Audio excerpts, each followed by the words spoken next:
Hello and welcome to another episode of Empower Your Menopause, the podcast where we talk about all things health, hormones and happiness for women over 40. It's James and Juli from Fabulous Beyond 40 here.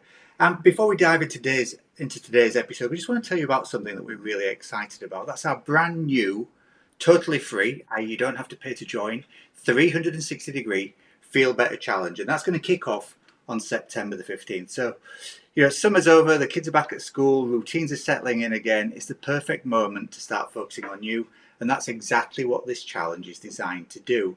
Over 5 days, we're going to cover the 5 pillars of feeling better in midlife. That's how you think, how you eat, how you move, how you relax, and how you sleep. And each day, you're going to get a short live training with us, a small but powerful action to put into practice, some bonus content, and you get an action guide to keep you on track as well. And that's all housed inside a private Facebook group. You're going to be supported every step of the way by myself and Juli. And because we love a bit of fun, there's also a great prize draw. Who doesn't like prizes, right? Complete your action guide every day, fill in that scorecard and return it to us at the end of the week. And you'll be in with the chance of winning one of some fantastic prizes, including the top level prize, which is 3 months VIP membership of our club Fabulous Beyond 40 program. That's worth about £500 or around $650 depending on the exchange rate. So if that sounds like what you need right now, head over to 360feelbetterchallenge.com to grab your free spot, and we're going to pop the link to that in the show notes as well. So do dive into that as soon as you can. Juli. Yes, we're excited to have you join us there. But for now, let's get on with today's show. So today we're going to delve into a topic that might make you wonder, how in the heck is this related to menopause? But it's probably going to surprise you when you see how closely the two are actually linked. This week is all about decluttering and why it's not just about your wardrobe, why it's not just about the mail pile, why it's about so many other things. So the truth is, the stuff around us affects the stuff inside of us. And whether that's our hormones, stress, brain fog, our emotional well-being, or all of those things packaged together, this is a big issue for so many people. So if you consider yourself to be a bit of a clutterbug, hello, full disclosure, that would be me, or even a borderline hoarder, sometimes happens. There's no shame there. We're here to share some insights, a bit of empathy, and some ideas to help you feel lighter, both inside and out. So, James, you want to start us off? Sure. So, again, I empathize here, right? I'm a little bit of a moniker myself when it comes to cleanliness around the house. Anybody who's a Friends fan, like we, big Friends fans in our family, Monica was the one who was always sort of like kind of straight and on the now and things like that. But there's one episode where she reveals that she's got a clutter drawer where everything goes into it. And that is me, right? I try and be clean, but generally, if I can stuff something somewhere where it's out of sight, out of mind, that is the way I go. So I end up with lots of clutter around the house.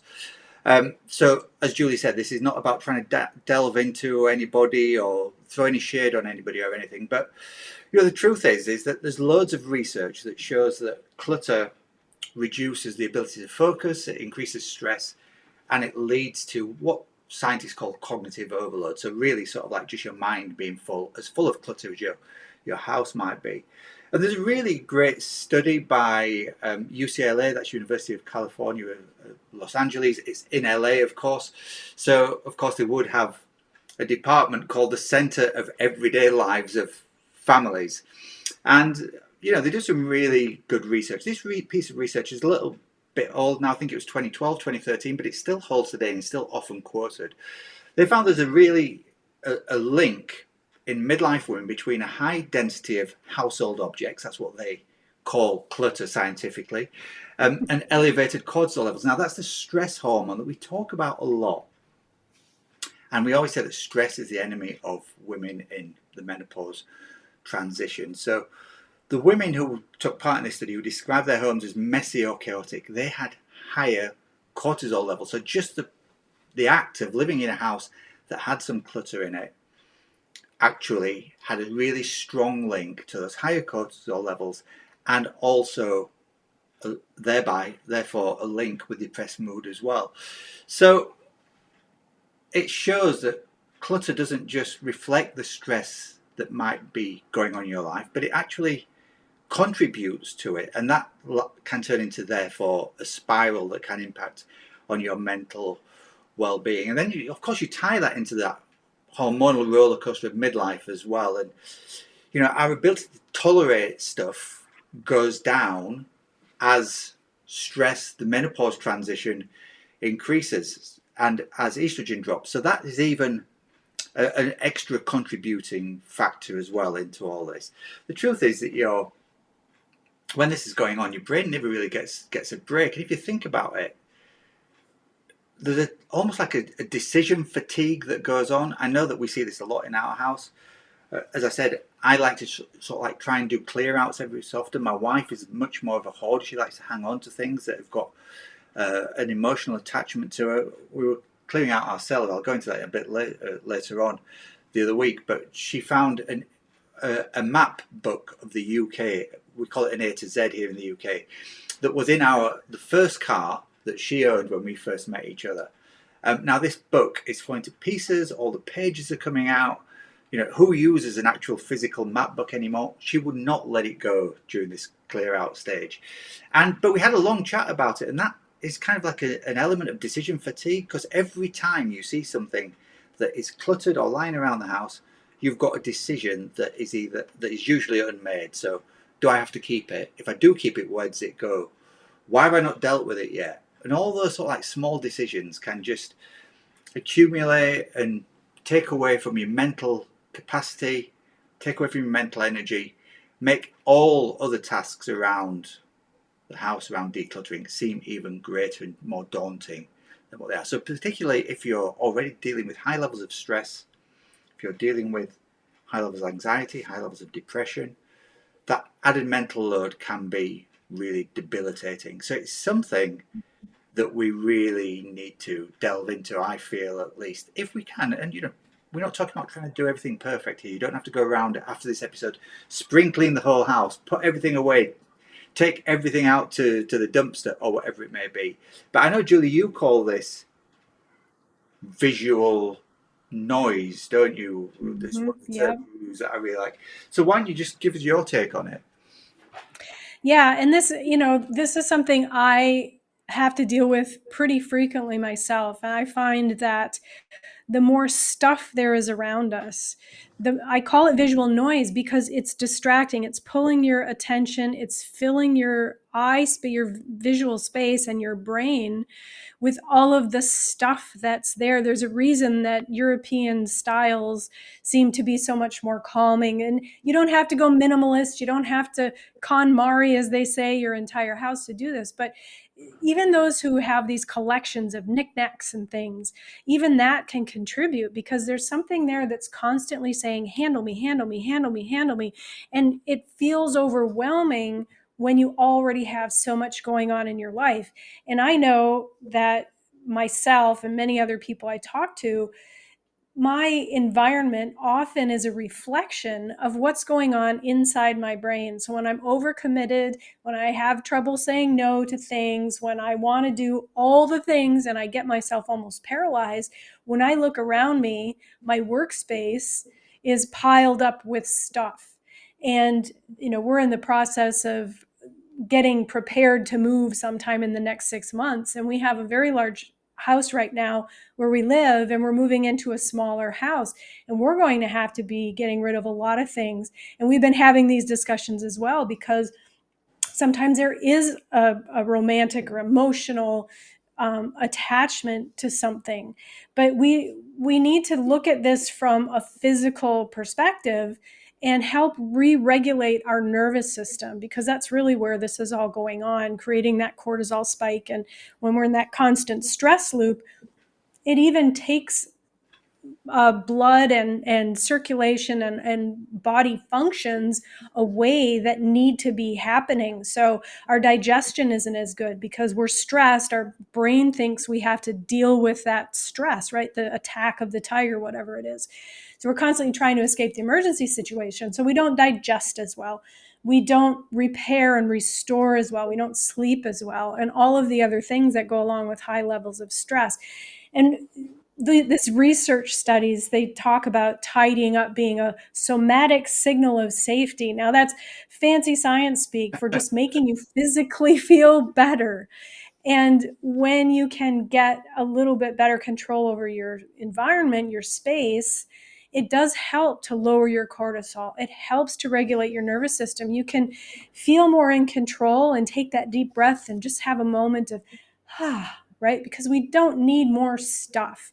And this was really interesting because my mom died when I was 19, and for years, my years later, my dad gave me this little Ziploc baggie of these um, plastic coated clips, paper. They not a regular paper clip, but like the binder clips. Mm-hmm. And she used to use those to clip the household bills and keep them organized when she was ready to pay them, they were all in one space.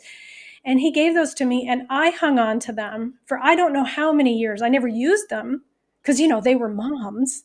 Mm. But I finally realized that's not my mom.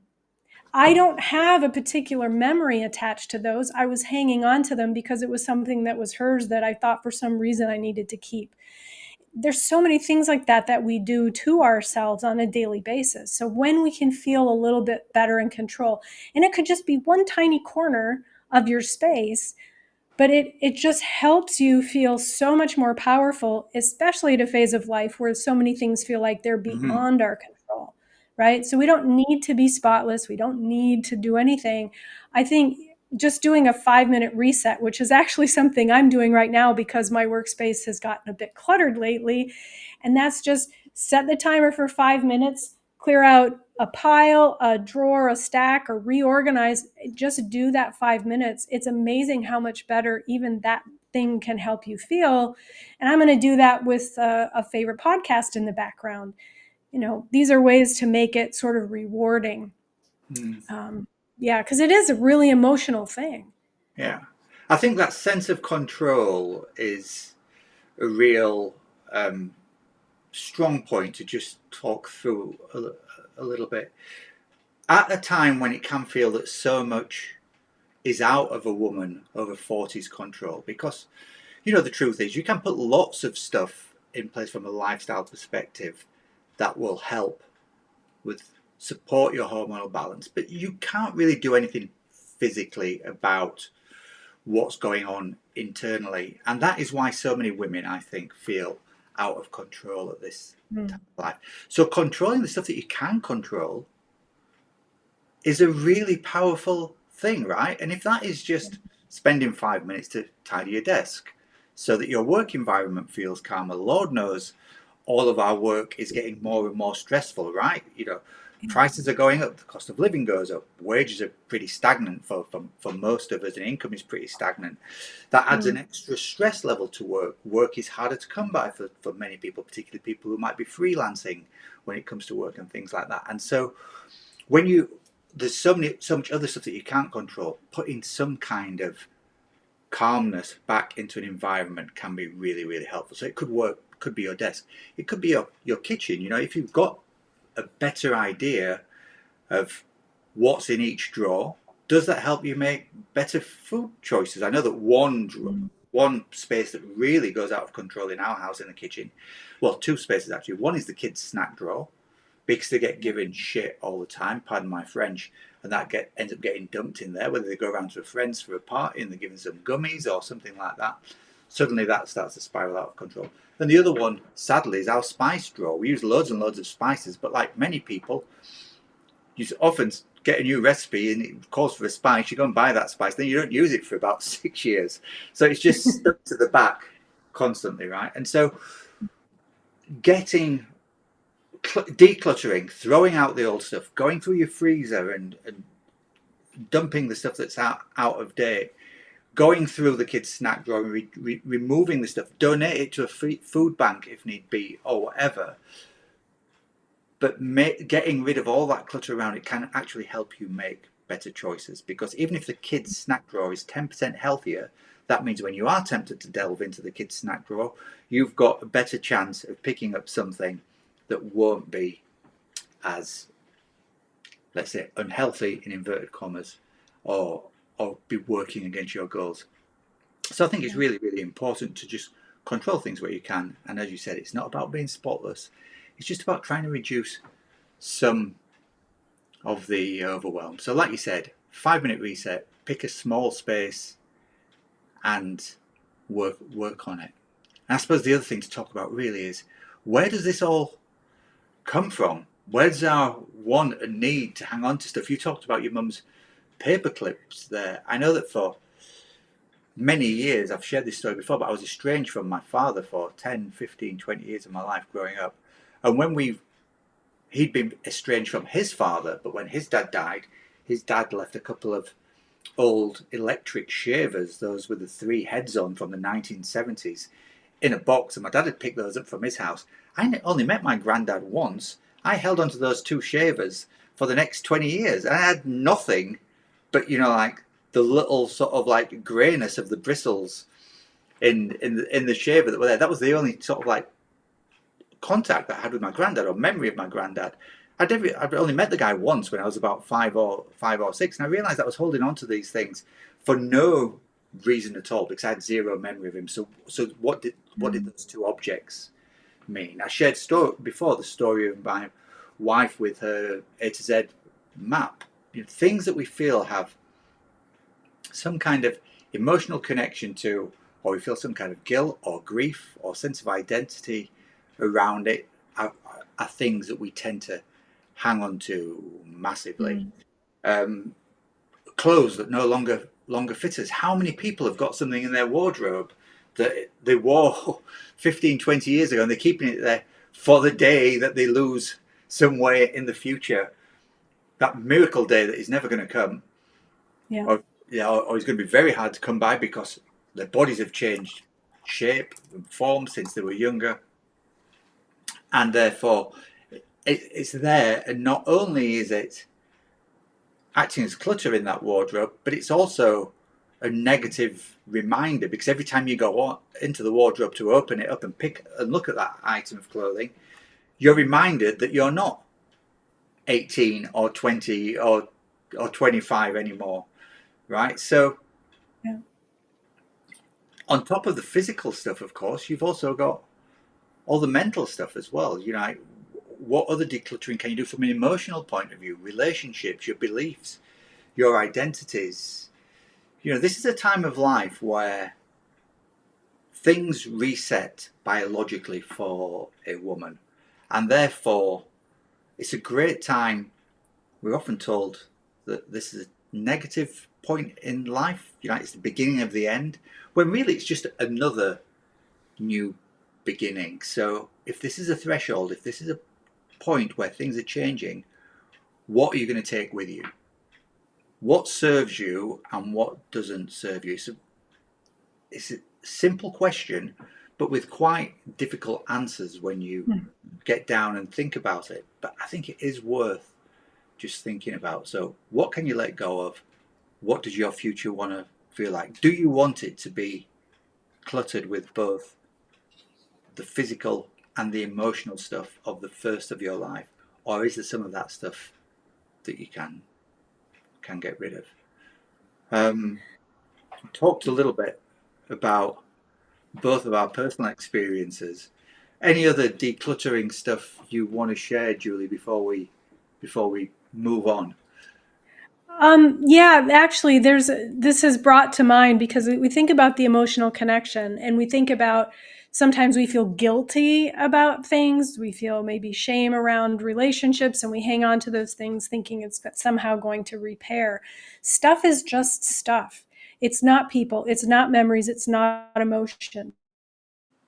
And if you lost everything today, the most important thing you have is your memory, your relationships, those things that really deserve more of your attention. So hanging on to the stuff really is a non-essential part of life, even though I can appreciate I have plenty of mementos and things that we've collected over time. But one of the things that we started doing when we moved to Italy was deciding that instead of purchasing something everywhere we traveled that was just a memento, we decided to start buying things that had some function. So we bought some handmade ceramic cruets. So we use those for our olive oil serving. We bought a beautiful hand carved olive oil fruit bowl, or fruit that we use as a fruit bowl. And I had, because of all the different events I participated in, bike rides, hikes, runs, when I was in the States, I had 2 big boxes of t-shirts. I don't wear t-shirts. And I didn't want to throw them away because those were all important events in my life. So what I ended up doing was cutting out the designs, and my cousin, who's very gifted with stitching and sewing, created a quilt with those t-shirts.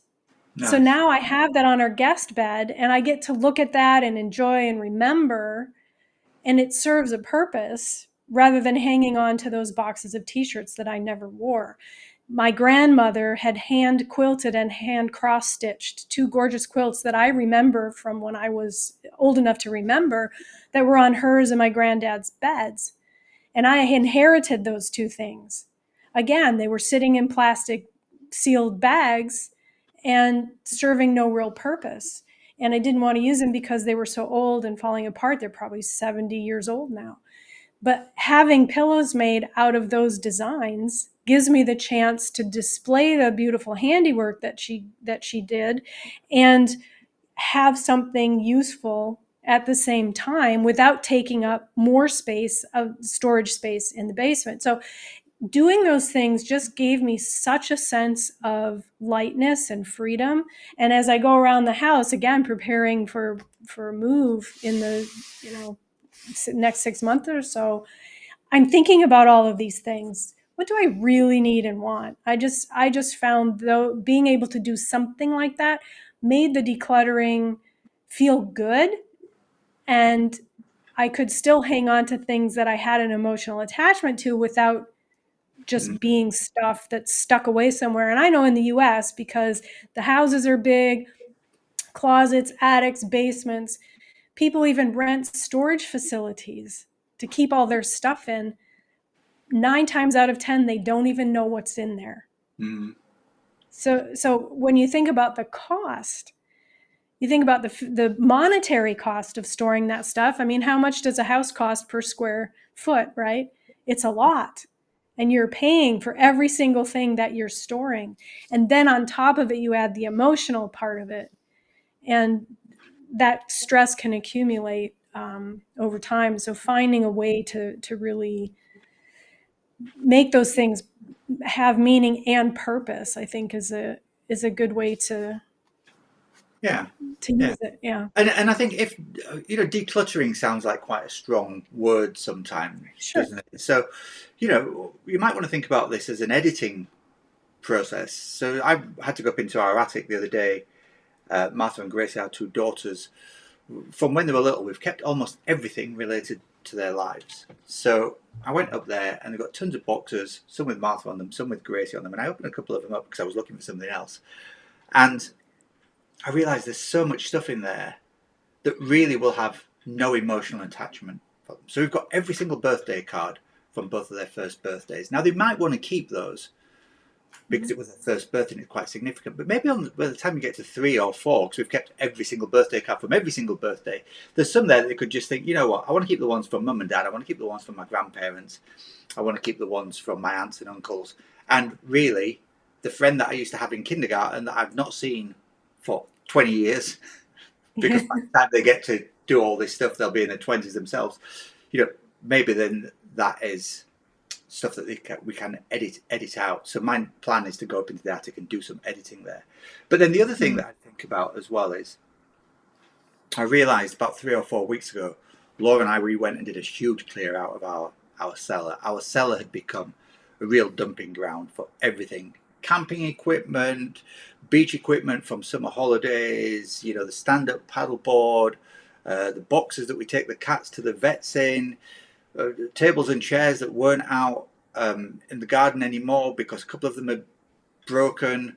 We'd got some stools that had broken. We put them down there. All this stuff. It was you couldn't even walk into our basement. It was so cluttered. And the one thing that made me think was, this is right under our house. It's also where the oil boiler is that keeps the house warm, right? So there's combustion going on there. It's not really safe to keep all that stuff in that kind of environment. And so Sure. it's also both a physical health hazard because I've lost count of the times that I've tried to get in there and stubbed my toe or scraped my arm trying to get past something, but also from a fire hazard point of view as well. So, there are actually safety reasons to do this kind of edit moving forwards, right? So I think we've kind of hammered home about why this might be important, but just to go through it all again, the more clutter you have, whether that's physical or emotional, studies show that the more it increases your stress. We know that stress plays a huge role, and the stress hormones play a huge role in disrupting the hormonal system, the endocrine system of the body anyway, at a time when it's already challenged by the menopause.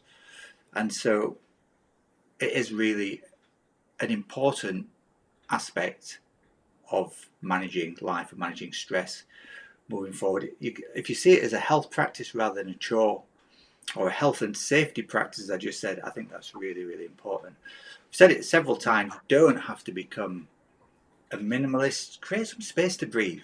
That's all you need to do. And you could also think about it as, this is not just about what you're getting rid of, but what are you creating space for moving forward. Julie. Yeah. So think about what's one small space you could clear today. How might that make you feel? I mean, one of the things that really helped me think about this, instead of, because it can be overwhelming to think about all this stuff we want to clear out. And again, just taking one room at a time, one space at a time, one tiny stack at a time. Um, it's as much about opening up space for new things to come in. We want prosperity, we want abundance, we want positivity. It's hard to have room for that if we're so packed down with stuff and stress. So think about, what could you clear out today, and how might it feel once you do that? And then do it. 5 minutes. Set your timer, 5 minutes, and then let us know how it goes, because this is important stuff to share. So we'll just say, if your internal world feels just as cluttered as your external one, which is so true for so many of us in this phase of life, that free 360 Feel Good Better Challenge is coming up on September 15th, and that might be a really great place for you to start. We'd love to have you join us. Over those 5 days, we're going to cover things like how to think, eat, move, relax, and sleep better. So we'll give you simple steps that you actually can take no matter how busy your life is right now. And don't forget, there's going to be a prize draw, culminating with that 3-month VIP membership to Club Fabulous Beyond 40, which is an amazing prize to have. So if you'd like to join us for that, head to 360feelbetterchallenge.com. We'll put the link in the show notes, and we can't wait to see you there. So we'll just say thanks for joining us today. We're coaches James and Julie from Fabulous Beyond 40, and we're here to remind you to stay strong and stay fabulous. We'll see you next week.